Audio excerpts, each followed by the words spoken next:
একটা ভিডিও করে এডিটিং করে আবার সেটা হচ্ছে ভয়েস ওভার দিয়ে পাবলিশ করা কিন্তু অনেকটাই কষ্টের। যারা নতুন ভিডিওটা দেখছেন ফলো দিয়ে পাশে থাকবেন। গাজরগুলো কাটতে কিন্তু অনেক সময় লেগেছে। সারাদিন ধরে প্রায় 3 জনে কিন্তু কেটেছি আর কি, অল্টারনেট করে করে। হ্যালো এভরিওয়ান, আসসালামু আলাইকুম।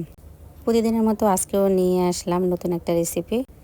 আপনাদের কাছে হয়তো বা নতুন না হতে পারে, বাট আমার কাছে নতুন, যেহেতু হচ্ছে আমি দ্বিতীয়বারের মতো আর কি রান্না করলাম। প্রথম একদিন রান্না করেছিলাম আমি গাজরের হালুয়া, মানে একেবারে খাওয়ার মতো হয়নি, কেমন জানি আর কি লেগেছিল। যাই হোক, দ্বিতীয়বার আবার এই তো করলাম।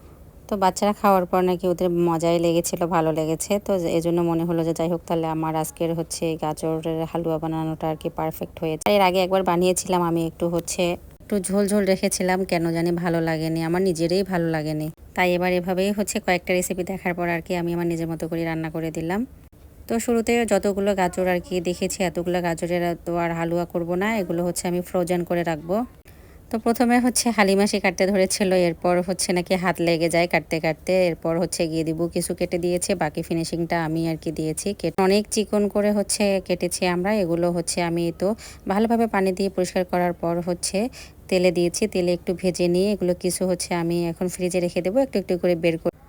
তরকারি হোক বা হচ্ছে খিচুড়ি হোক বা নুডলস, যে কোনো সবজি তো খাওয়া যাবে। ফ্রাইড রাইস করতে গেলেও হচ্ছে কিন্তু গাজর লাগে। তো এভাবে ফ্রোজেন করে রাখলে কিন্তু হচ্ছে নিমিষেই বের করে দেওয়া যাবে। তো তেলে হচ্ছে ওগুলো কিছুক্ষণ আর কি ভাপ দিয়ে নেওয়ার পর আমি কিছু রেখে দিয়েছি ঠান্ডা করার জন্য। আর সামান্য পরিমাণে একটু নিয়েছি যে বাচ্চাদেরকে একটু হালুয়া বানিয়ে দেই গরম গরম। আমি তো হচ্ছে গাজরের মধ্যে আমার জাল করে রাখা গরুর দুধ দিয়ে দিলাম, স্বাদ মতো চিনি অ্যাড করে দিয়ে দিয়েছি। এখানে হচ্ছে 2টা তেজপাতা আর সাদা এলাচটা দিয়েছি।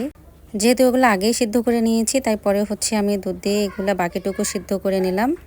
আর এখানে সামান্য পরিমাণে একটু ঘি হচ্ছে অ্যাড করে দিয়ে একটু দারচিনি দিয়েছি। এগুলো ভালোভাবে নেড়ে চেড়ে একবারে আমি ঝরঝরে করে ফেলেছি, মানে আজকে একটু আমি ঝোল ঝোল রাখবো না। অফ ক্যামেরা অবশ্য আমি একটু হচ্ছে গরুর দুধ দিয়েছি।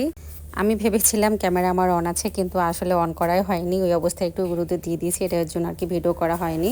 তো আমার মেয়ে খাওয়ার পর তো হচ্ছে আম্মু ইয়ামি ইয়ামি, মানে ওর বয়সটাই হচ্ছে এখন এমন, আমি যা রান্না করে দেবো তাই ওর কাছে ভালো লাগে।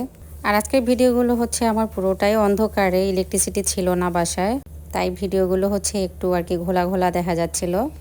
তো ভাবলাম হচ্ছে রাতে আর বেশি কিছু করব না, ডিম আলু ভর্তা করব। গরম ভাতের সঙ্গে গরম গরম এই ভর্তাটা খেতে কিন্তু ভালোই লাগে। আর দিনের কিছু তরকারি আমার আছে, এই ভর্তার মধ্যে পেঁয়াজটা ভেজে দিলে কিন্তু হচ্ছে বেশি মজার হয়।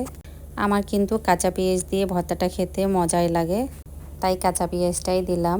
আর ডিম আলু ভর্তায় কিন্তু সরিষার তেলটা একটু বেশি করে দেবেন, খেতে দারুণ লাগবে। তো আজকের ভিডিওটা আমার এ পর্যন্ত, কেমন লাগলো অবশ্যই একটু কমেন্টসে জানাবেন। আল্লাহ হাফেজ, শুভরাত্রি।